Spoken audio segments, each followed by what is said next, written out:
Hey everybody, Alex Kazora, SteelersDepot.com, back with some more Pittsburgh Steelers breaking news and analysis.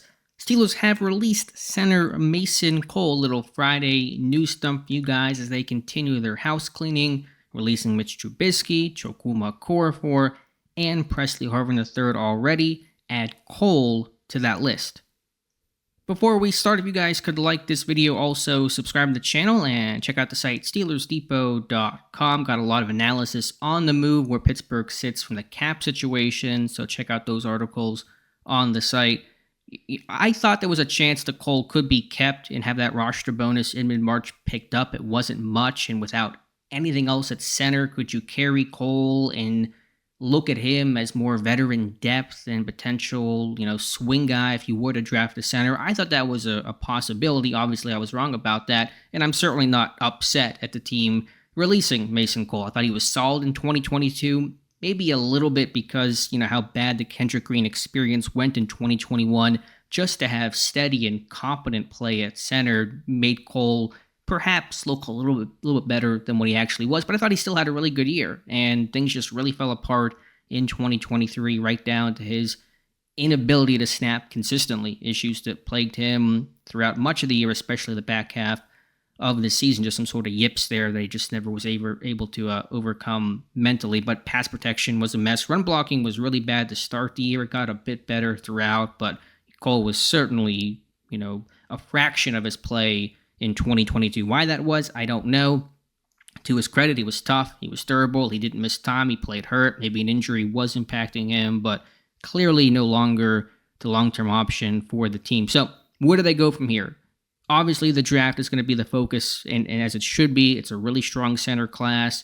Two names will be, linked to Pittsburgh a ton until April's 3-day weekend of that 2024 NFL draft of Oregon's Jackson Powers-Johnson and West Virginia's Zach Frazier. I think Frazier, based on what we know right now, and we'll have to see, pro day visits and all the Blues clues we like to play, but I think Frazier is a bit more realistic than Powers-Johnson right now. I still think Frazier could fall into the second round. I'm not going to guarantee that. I know that there are some who think he will go in the first round, and he could, certainly. But I just see centers tend to fall more so than, tackles. Guards and centers kind of get devalued a bit. And if Powers-Johnson does become the top center off the board, could we see a guy like Frazier slip into round two? That's realistic. Linderbaum fell a bit. Creed Humphrey fell. And that was obviously, Pittsburgh had their chances and did not draft him.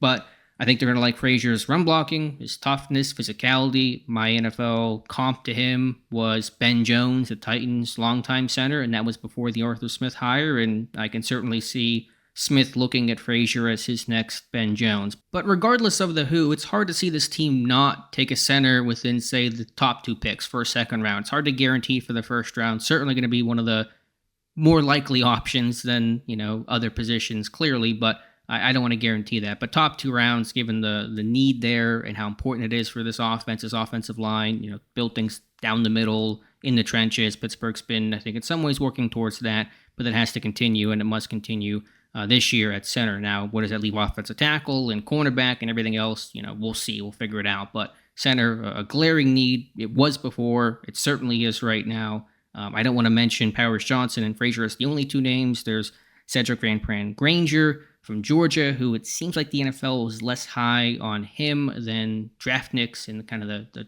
online media community seems to be right now.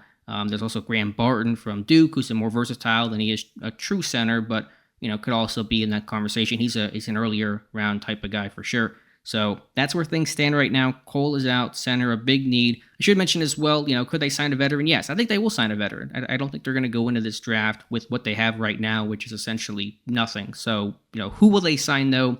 I don't have a list of names yet. I don't think it's going to be a real high prize. Okay, they're signing this guy and it's clear it's a starter contract and that's the discussion there. I think it'll be a mid to lower tier guy as a backup and B, insurance policy. Almost like, and there's many examples of this, but the one that comes to mind, when they signed Morgan Burnett before drafting Terrell Edmunds back in 2018, something like that, a Morgan Burnett equivalent where it's a veteran, where if something happens in the draft, you can weight on center where it doesn't feel like you're obligated and have to address the position early. You don't want to be put into that box and put into that corner.